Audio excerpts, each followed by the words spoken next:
today I thought I'd tell you about um, the succession crisis of 1562. Now, I'm pretty sure I've talked about this already in a bigger video, but I don't think I've done an individual video on it. And I thought I might as well. Because, I don't know, sometimes the way I think about video topics is just, it comes into my head. And the reason I have so many North American history videos or English videos is just because I know a lot about those. So sometimes I just randomly Google something and then a history topic will come up and I'll do a video on it. But sometimes it just randomly pops into my head and I decide to do a video on it. So now you know my entire philosophy to having a YouTube channel. Just do whatever pops into your head. Because after all, it is you who is doing the videos. And it's what you want to do. You don't have to do this. I hope you enjoy it, but if you have any suggestions, please let me know. Because I often do suggestions. I mean, a while back I had some suggestions.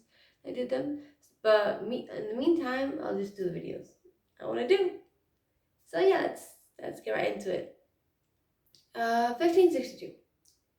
Who is the current monarch of England? That would be Elizabeth I. She had just come into the throne a few years prior to that, 1558. Following her sister Mary I. And things were tense, to say at least. Mary was the hardest Catholic not in English history, but for a long time. Think that from 14th century onwards, people would just focus on the 100 Years' War, the Wars of the Roses, and then the Tudors weren't that big on Catholicism, except Mary. So Mary was a huge deal. And then you have her sister, Elizabeth, who was a Protestant. She wasn't as hard a Protestant as Edward was, but she was still Protestant enough that Mary didn't really want her. And Protestant enough that she created resentment among people in the court. Thing is, by the time she came to the throne, Elizabeth was not old, but she should have been married. She wasn't. She never did. And she should have been married with a child, maybe. If you can have a child before you come to the throne, you avoid so many problems, like marry. But you can at least be married or betrothed. But she didn't have any succession plan at all when she came to the throne. Which, I mean, it's kind of understandable. If you just got to the throne, you're not going to be thinking about what's going to happen when you leave. But the problem is, 5 years went by, 5 years, a bit less, 4 years went by, and there was still no plan as to what would happen if suddenly Elizabeth would have died. Her sister died 5 years into her reign, so they should have put something in place. But Elizabeth thought, I'm not going to marry a guy because he's just going to take over my country, and I don't want that. I'm married to England. And I can't have a child because I need a guy to have a child. So, oh well, it is what it is. It's just me. Surprise. And it was all good until 1562, which is where the actual topic of the video starts. There was a little thing called smallpox going around. Not chickenpox. Chickenpox is, sure, a lot of people have had it. Me personally, I haven't. But smallpox, big deal. It's been eradicated by now, but by then it was deadly. It was one of the deadliest diseases of all time. Little problem, Elizabeth caught it. she had smallpox. I mean, she became really, really ill to the point where she was in her bed, where it was assumed to be her deathbed, and she had to name a successor because she was probably going to die. Oh, my light went off. So, hold on. Oh well. I'm gonna be setting this up while I keep on talking. So she was probably going to die, and that was a huge deal because if there's no one to succeed her, what was gonna happen? Well, my computer's out of battery. Anyway, uh, moving on. So she had to name someone, and she could have named literally anyone, like a noble of foreign prince, whatever. But she chose the one noble she shouldn't have. Robert Dudley. Now, it's widely accepted amongst historians that they were a thing.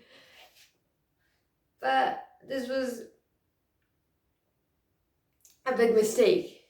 Because, first of all, naming an English noble is going to create a ton of factionalism, ton of rivalry, and that is not a good idea. So that's why she never married him. And also, Robert Dudley had been speculated to have been having an affair with the Queen. He was married at the time, so it wasn't encouraged. It was looked down upon, and the nobles kind of hated him because he was obviously the favorite of the Queen. And then suddenly, the Queen names him her successor. Like, what the hell? And around the same time, Mary Queen of Scots was, starting to stir up things. Elizabeth even wanted them to meet, like Mary and her to meet, because, well, if she's gonna die, she would at least want to meet her cousin, or maybe even discuss the option of naming Mary as his successor. They never met. Elizabeth never even considered Mary as his successor. One of the reasons being Elizabeth was responsible for sending the death warrant that led to Mary's execution. I think I've talked about it before. Yeah, I've definitely talked about it before. So you have on one side people hating Robert Dudley for being named successor, and the other side people being really tense about Mary Queen of Scots, who was, like I said, stirring up trouble. And Elizabeth was kind of, what if she succeeds me? Thank God Elizabeth got better, which meant some problems for her. She had to have some meetings, and there they told her, Elizabeth, honey, we can't have Robert Dudley as a successor. You need to name someone else. And Elizabeth knew that if she kept him at court, if she kept him as her successor, it would lead to factionalism or rivalry, even like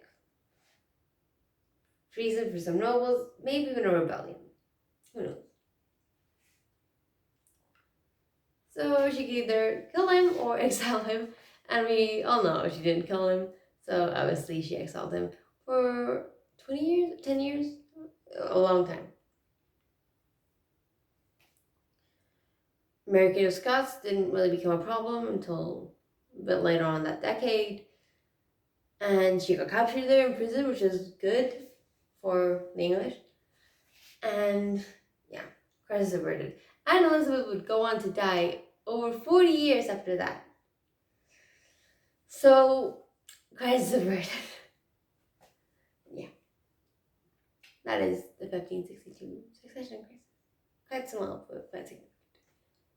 Again, I'm so sorry about the light. My computer ran out of battery, and I have my light connected to the computer because it doesn't have a thingy to plug it in. Because that's what I'm using to charge my phone. So, sorry about that. But you get the gist. And if you want me to explain anything in the comments because you haven't got it, please let me know.